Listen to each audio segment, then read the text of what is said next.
Bumisita sa Cebu City si Vice President Sara Duterte kung saan mainit itong sinalubong ng mga taga-Sugbo. Magbabalita si Charmaine Balagon.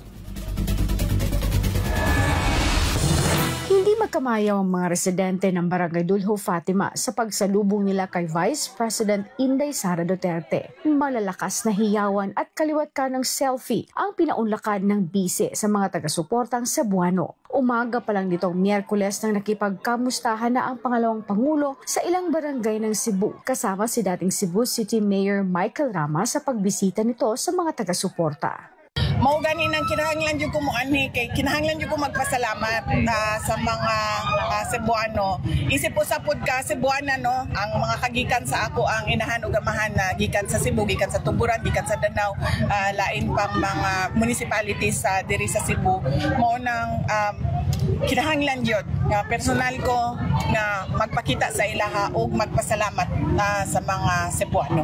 Layo ni VP Sara na magpasalamat sa mga Cebuanong mainit pa rin ang pagsuporta at nagtitiwala sa Office of the Vice President. Una nitong dinalaw at nakadaupang palad ang mga taga-barangay Ermita at nang kinahapunan sinundan ng mga taga-barangay Dulho Fatima.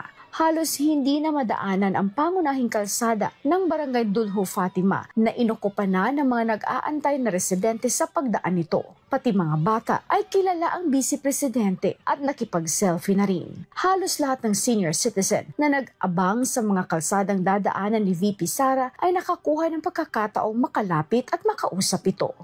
Pasalamat ko kay Mayor Mike Rama, Vice Mayor Dondon Antiveros, sa ato ang mga konsehal sa North o South no, sa ilahang partido kay gidawat ko nila. So na ako'y plataporma nga mulakaw dinhi para magpasalamat ubanan po sa ilahang pagpangampanya. Halos magdadalawang kilometro ang haba ng kanyang nilakad at bawat sulok ay may nag-aabang na taga-suporta na nagnanais na makamayan man lang ang pangalawang Pangulo. Pero sa mga sumusunod, hopefully, available lang ako ang schedule and makatambong ko sa uban pang rallies. Sa kabilang banda sa panayam kay VP Sara patungkol sa utos ng Korte Suprema na dapat magkomento ang Kamara at Senado hinggil sa pagpapawalang bisa ng ika-4 na impeachment case, ay ito lang ang kanyang naging sagot.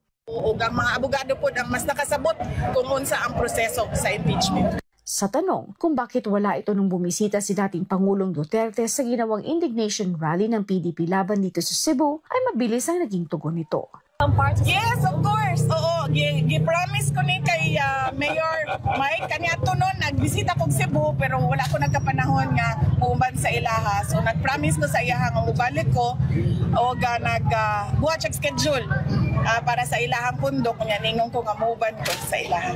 Samantala, sa halos 3 oras na paglilibot ni VP Sara sa nasabing barangay, kapansin-pansin na wala ang presensya ng kapulisan na sumabay sa isinagawang handshaking para magbigay seguridad sa pangalawang Pangulo ng bansa. Pasalamat ko kay Mayor Mike Rama, Vice Mayor Dondon Antiveros, sa ato ang mga konsehal sa North o South no, sa ilahang partido kay gidawat ko nila. So na ako'y plataporma nga mulakaw dinhi para magpasalamat ubanan po sa ilahang pagpangampanya. Inaasahang muling maglilibot si VP Sara sa ilan pang mga barangay ng syudad bukas ng umaga. Para sa Diyos at sa Pilipinas kong mahal, ito yung citizen correspondent mula Cebu, Charmaine Balagon, SMNI News.